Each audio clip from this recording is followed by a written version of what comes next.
Hello guys, my self Prashant and आपका फिर से स्वागत है हमारे YouTube channel rail crack academy में। और आज हम देखने वाले हैं 25 मोस्ट इम्पॉर्टेंट क्वेश्चन जो कि बार बार रेलवे एग्ज़ाम्स में पूछे जाते हैं, और ये सारे के सारे क्वेश्चन एनसीईआरटी बेस्ड हैं, तो आप ध्यान से देखिएगा।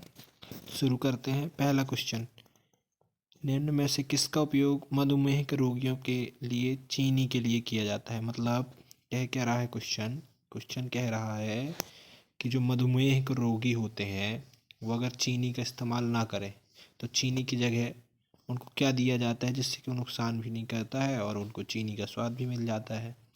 तो उसके लिए हम उपयोग करते हैं सैकरीन का, जो कि हमारे ऑप्शन नंबर ए में दिया है। अतः हमारा आंसर सही हो जाएगा सैकरीन। मधुमेह के रोगियों के लिए, किसके रोगों के लिए? मधुमेह के रोगियों के लिए हम सैकरीन का उपयोग करते हैं। ठीक है।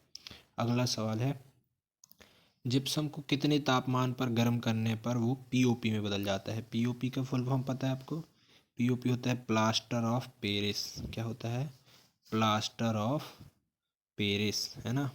इसका उपयोग कब करते हैं? जब हम कहीं से गिर जाते हैं छत वगैरह से, तो हमारे हाथ पैर में क्या बांध देते हैं? प्लास्टर। वही प्लास्टर जो होता है वो पीओपी का ही होता है।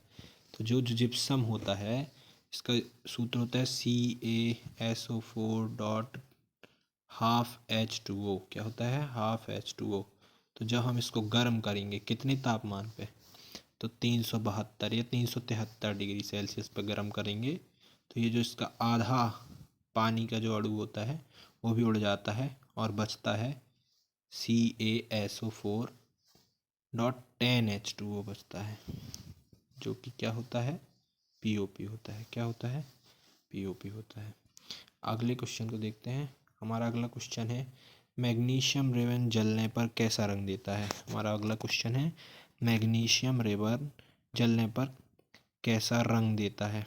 ये सबसे ज़्यादा इम्पोर्टेंट क्वेश्चन है।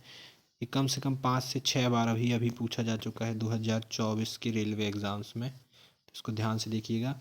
मैग्नीशियम रेबन जो होता है वो जलते समय सफ़ेद ज्वाला के साथ जलता है। कैसा जलता है? सफ़ेद ज्वाला के साथ जलता है। ये बिल्कुल ध्यान रखिएगा। हमारा अगला क्वेश्चन है, बायोगैस और संपीड़ित प्राकृतिक गैस का प्रमुख घटक है। ऑप्शन ए है CH4, बी है C2H5, सी है CH3 और डी है C3H7। संपीड़ित गैस जिसका उपयोग कहाँ पर किया जाता है? इसका उपयोग दिल्ली में किया जाता है। दिल्ली में बहुत ज़्यादा प्रदूषण है, तो संपीड़ित गैस CNG जिसको कहते हैं, कंप्रेस्ड नेचुरल गैस। और बायोगैस वो होती है जिसका उपयोग हम खाना बनाने के लिए करते हैं, है ना। तो इसके लिए जो सबसे ज़्यादा ज़रूरी गैस होती है वो होती है CH4। कौन सी गैस होती है? CH4। हमारा अगला क्वेश्चन है, निम्न में से किसे एथेनोइक अम्ल भी कहा जाता है। एथेनोइक अम्ल का सूत्र होता है CH3COOH, जो कि कार्बोक्सिलिक अम्ल का एक समूह है। कार्बोक्सिलिक समूह से ताल्लुक़ रखता है। और हम किसे एथेनोइक अम्ल कहते हैं? तो हमारे ऑप्शन है, पहला फार्मिक अम्ल, दूसरा एसिटिक अम्ल, तीसरा एथेनॉल और चौथा उपयुक्त में से कोई नहीं। तो इसका सही आंसर है ऑप्शन बी, एसिटिक अम्ल। किसको कहते हैं? एसिटिक अम्ल को। एसिटिक अम्ल को एथेनोइक अम्ल भी कहा जाता है ना। अगला क्वेश्चन है, निम्न में से कौन सा अग्नाशय से स्रावित हार्मोन है। निम्न में से कौन सा अग्नाशय से स्रावित हार्मोन है? हमारे ऑप्शन है, option number A insulin, B estrogen, C adrenal और डी टेस्टोस्टेरोन। तो अग्नाशय से क्या स्रावित होता है? अग्नाशय से स्रावित होता है इंसुलिन। और इंसुलिन क्या करता है? इंसुलिन रक्त में शर्करा की मात्रा को नियंत्रित करता है ना। एस्ट्रोजन क्या होता है? एस्ट्रोजन जो होता है वो मादा में पाया जाता है, मतलब स्त्रियों में पाया जाता है। और टेस्टोस्टेरोन किस में पाया जाता है? पुरुष में पाया जाता है। किस में पाया जाता है? पुरुष में पाया जाता है। अगला क्वेश्चन है, निम्न में से किसका प्रजनन विखंडन द्वारा नहीं होता है। निम्न में से किसका प्रजनन विखंडन द्वारा नहीं होता है? तो हमारे ऑप्शंस हैं, ऑप्शन नंबर ए जीवाणु, ऑप्शन नंबर बी रोगाणु और ऑप्शन सी लेशमानिया और ऑप्शन डी प्लेनेरिया। तो एकमात्र ऐसा जीव जिसमें प्रजनन विखंडन के द्वारा नहीं होता है वो कौन सा जीव है? वो है प्लेनेरिया। क्योंकि प्लेनेरिया में किसके द्वारा होता है? अभी हमने कल ही इसके बारे में जाना था कि जो प्लेनेरिया होता है उसका जो विखंडन है वो प्रजनन जो है विखंडन के द्वारा नहीं करता है बल्कि बहुगुणन के द्वारा करता है। बाकी जीवाणु जो होता है चाहे रोगाणु हो और या लेशमानिया हो, ये सब के सब विखंडन द्वारा प्रजनन करते हैं ना। निम्न में से कौन सा पुष्प का मादा जनन भाग नहीं है? मादा जनन भाग, पुष्प दो भागों में बट रहता है, एक मादा और एक पुरुष जनन भागों में बटा रहता है ना। तो पूछ रहा है कौन सा मादा जनन भाग नहीं है। ए है अंडाशय, बी है वर्तिकाग्र, सी है स्त्रीकेशर और डी है पुंकेश्वर। तो मादा जनन भाग कौन सा नहीं है? तो मादा जनन भाग पुंकेश्वर, क्योंकि पुंकेश्वर क्या है? पुंकेश्वर पुरुष जनन भाग है ना। हमारा अगला क्वेश्चन है अग्रिम सूर्योदय तथा विलंबित सूर्यास्त निम्न में से प्रकाश की किस परिघटना को दर्शाते हैं? ऑप्शन है अपवर्तन, प्रकीर्णन, टिंडल प्रभाव, परावर्तन। ये भी बहुत ज़्यादा क्वेश्चन पूछा जाता है। अग्रिम सूर्योदय और विलंबित सूर्यास्त ये अपवर्तन के कारण होता है। किसके कारण होता है? अपवर्तन के कारण। अपवर्तन के कारण जो सूर्योदय होता है उससे हम 2 मिनट पहले देख लेते हैं सूर्य को, और सूर्य डूब जाने के 2 मिनट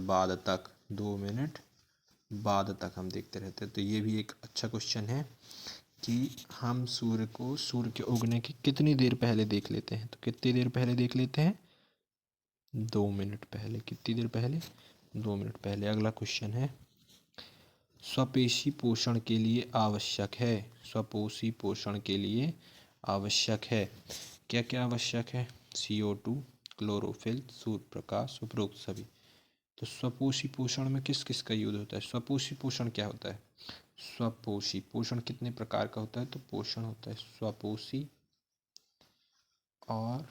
स्वपोषी और होता है परपोषी। कौन सा होता है? परपोषी। 2 प्रकार के पोषण पाया जाता है। स्वपोषी मतलब जो स्वयं से खाना बनाते हैं जैसे पौधे, और परपोषी जो दूसरों पर आश्रित है जैसे मनुष्य। तो स्वपोषी जो पोषण होता है वह पौधों में पाया जाता है। और पौधों में खाना कैसे बनता है? प्रकाश संश्लेषण द्वारा, है ना। तो प्रकाश संश्लेषण में क्या क्या यूज होता है? CO2 भी, क्लोरोफिल भी, सूर्य प्रकाश भी। तो हमारा सही आंसर हो जाएगा उपरोक्त सभी। ऑप्शन नंबर डी हमारा सही आंसर हो जाएगा। हमारा अगला क्वेश्चन है विद्युत आवेश के प्रवाह की दर को क्या कहते हैं? तो विद्युत आवेश के प्रवाह की दर क्या कहलाती है? विद्युत धारा कहलाती है, जिसको हम एम्पियर से प्रदर्शित करते हैं। किससे प्रदर्शित करते हैं? एम्पियर से। अगला क्वेश्चन है प्रतिरोधकता का मात्रक क्या है? प्रतिरोधकता क्या होती है? प्रतिरोधकता जो होती है वो प्रतिरोध की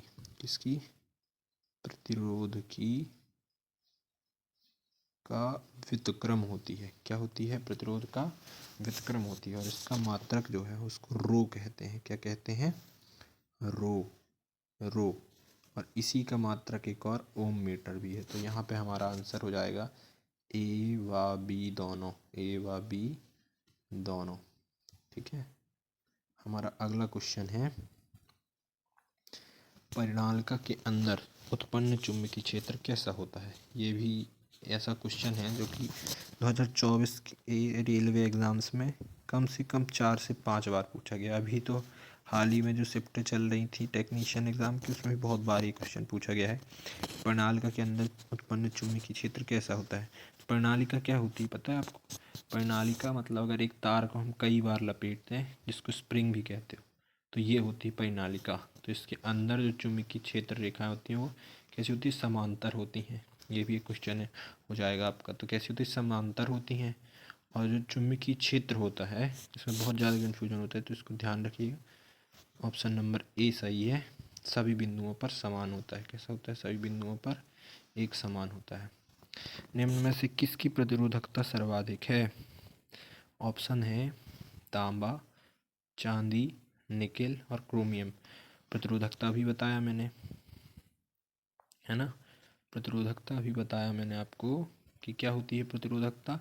प्रतिरोधकता मतलब होता है कि किसका जो प्रतिरोध है, प्रतिरोध जो है वो सबसे कम है।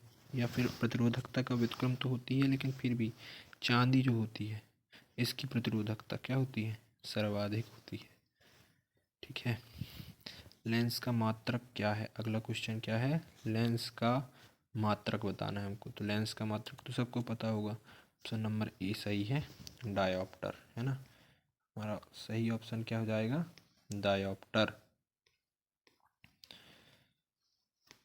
अगला क्वेश्चन है,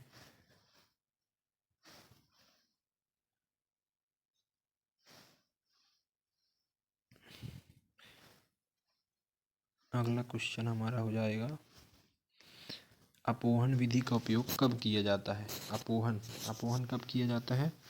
जब किसी व्यक्ति का वृक्क खराब हो जाता है। वृक्क क्या करता है, वृक्क जो है, वृक्क खून से नाइट्रोजन, नाइट्रोजन का को छानता है। नाइट्रोजन या नाइट्रोजन से जुड़े हुए पदार्थों को छानता है। जब किसी व्यक्ति का वृक्क खराब हो जाता है तब अपोहन विधि द्वारा उसको छाना जाता है। मतलब रोज वो हॉस्पिटल जाता है और रोज एक डायलिसिस, डायलिसिस इसको इंग्लिश में बोलते हैं, डायलिसिस। तो डेली उसका डायलिसिस होता है। यदि एक भी दिन उसका डायलिसिस ना किया जाए तो उसकी जान पे बना सकती है ना। तो अपोहन विधि कब की जाती है, जब वृक्क खराब हो जाता है। क्या हो जाता है, वृक्क खराब हो जाता है ना। अगला क्वेश्चन है, हमारे शरीर में पंपिंग का काम करता है। पंपिंग का काम, ये तो सबको पता होगा। पंपिंग मतलब कौन होता है जो हमारे ब्लड को एक जगह से दूसरी जगह जाने के लिए आवेग प्रदान करता है। तो कौन करता है, हृदय। कौन करता है, हृदय। और फेफड़ा क्या करता है, फेफड़ा हमारे हृदय में, हमारे खून में ऑक्सीजन मिलाता है। और खून क्या करता है, खून पोषण, है ना, नपशिष्ट आदि का परिवहन करता है। कृष्णि क्या करती है, कृष्णि से हम खाना खाते हैं ना। आपको सबके काम पता था ये मैंने। अब अगला क्वेश्चन देखते हैं, निम्न में से किसी की पूरी सतह, किसकी पूरी सतह, किसी की नहीं, यहाँ पर किसकी है ना, किसकी पूरी सतह पर्यावरण के संपर्क में रहती है ना। ऑप्शन है एक कोशिकीय, बहुकोशिकीय, एक कोशिकीय व बहुकोशिकीय दोनों, और उपयुक्त में से कोई नहीं। तो मैं आपको बता दूं कि जो एक कोशिकीय जीव होते हैं, जैसे जीवाणु, विषाणु, प्रोटोजोआ, अमीबा, ये जो होते हैं ये पूरी तरह से पर्यावरण के संपर्क में रहते हैं। जबकि हम लोग तो नहीं, हमारी तो बहुकोशिकीय में कौन आता है, बहुकोशिकीय मनुष्य आता है। हमारे आंतरिक भाग जो होते हैं, तो आंतरिक भाग तो जो होते हैं वो नहीं रहते हैं संपर्क में। इसलिए हम यही कहेंगे कि जो एक कोशिकीय जीव होते हैं, केवल एक कोशिकीय जीव जो होते हैं उनकी पूरी सतह जो होती है पर्यावरण के संपर्क में रहती है। हमारा अगला क्वेश्चन है, निम्न में से किसी सजीव और निर्जीव के बीच की कड़ी कहते हैं। सजीव और निर्जीव के बीच की कड़ी, ऑप्शन है जीवाणु, विषाणु, प्रोटोजोआ और अमीबा। तो मैं आपको बता दूं, जो विषाणु होता है ये एकमात्र ऐसा जीव है जो कि जब बाहर रहता है, मतलब किसी निर्जीव वस्तु पर पड़ा रहेगा तो एकदम निर्जीव के जैसा बिहेव करता है। लेकिन जैसे ही इसको आश्रय मिल जाता है, जैसे कोरोना वायरस था, जब बाहर रहता है तो कोई फर्क नहीं पड़ता। लेकिन जैसे ही उसको मनुष्य का शरीर मिलता था तो वह सक्रिय हो जाता था और परेशानी क्रिएट कर देता था, है ना। तो निम्न में से कौन है जो सजीव और निर्जीव के बीच की कड़ी है, तो वो है विषाणु। क्या है, विषाणु। तो ऑप्शन बी सही हो जाएगा, है ना। अगला क्वेश्चन, 21वें क्वेश्चन पे हम लोग आ गए हैं। अब कुछ क्वेश्चन और बचे हैं, तो लास्ट तक बने रहिए। निम्न में से किस जीव की छोटी आंत सबसे बड़ी होती है? तो एक चीज़ याद रखिएगा, जो भी जीव क्या खाते हैं? घास खाते हैं। क्या खाते हैं? घास। तो घास को पचाने के लिए एक जो हमारी आंत में एक एक केमिकल चाहिए होता है जिसका नाम है सेल्यूलोज। क्या नाम है? सेल्यूलोज, जो कि अब हमारे में नहीं पाया जाता है, कम पाया जाता है, पाया भी जाता है तो, है ना, क्या होता है, कम पाया जाता है। लेकिन जो भी जीव घास खाते हैं उसमें इसीलिए आंत जो होती है वो बड़ी रहती है, क्योंकि उसको पचाने के लिए ज़्यादा बड़े आयतन की ज़रूरत पड़ती है ना।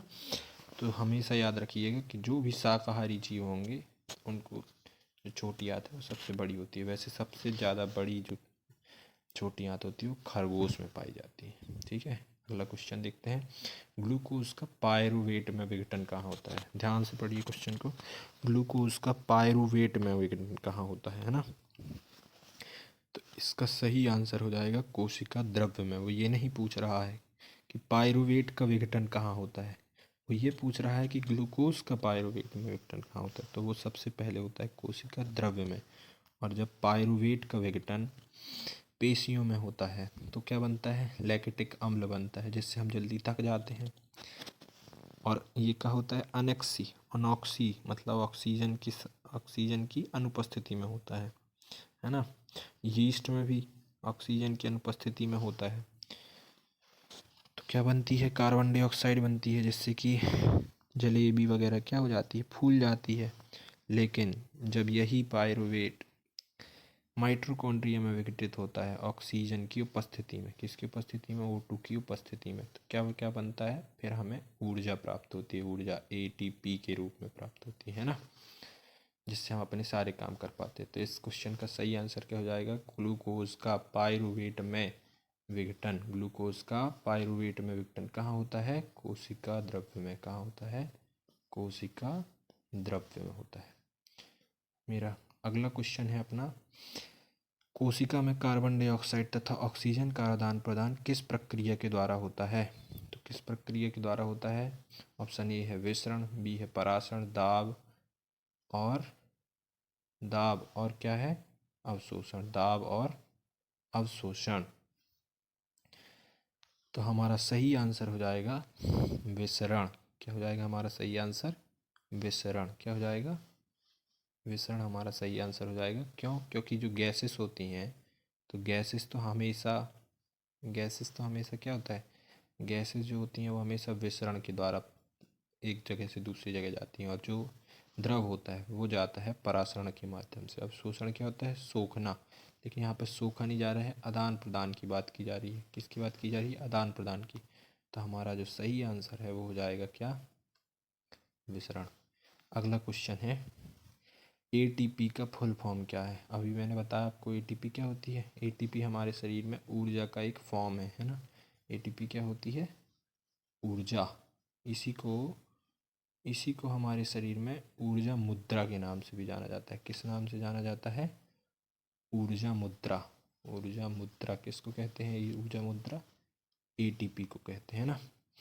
और ATP का जो फुल फॉर्म है वो ऑप्शन ए ही है, एडिनोसिन ट्राइफॉस्फेट। क्या होता है? Adenosine triphosphate. इसको ध्यान रखिए, एडिनोसिन ट्राइफॉस्फेट। अगला क्वेश्चन है, स्त्रावित होने वाले हार्मोन का समय और मात्रा का नियंत्रण किस क्रियाविधि द्वारा होता है? ये NCERT के 10th के चैप्टर नंबर में दिया गया है, चैप्टर्स में दिया गया है, जो कि बहुत इम्पोर्टेंट है। जब भी कोई हार्मोन कब होगा स्त्रावित, कब होगा, उसका समय और उसकी मात्रा, जो दोनों का नियंत्रण है वो कौन करता है या किस विधि से होता है? ये हमको पता चलता है पुनर्भरण विधि से। किस विधि से? पुनर्भरण विधि से हमको पता चलता है। इसको ध्यान रखिएगा। आप सभी का बहुत बहुत धन्यवाद हमारे साथ जुड़ने के लिए। आज के हमारे जो 25 क्वेश्चन हैं वो पूरे हो चुके हैं। तो हमारे चैनल को लाइक, शेयर और सब्सक्राइब ज़रूर करिएगा। आप सभी का जुड़ने के लिए धन्यवाद। Thank you so much. Thanks. मिलते हैं फिर अगले वीडियो में। Thank you.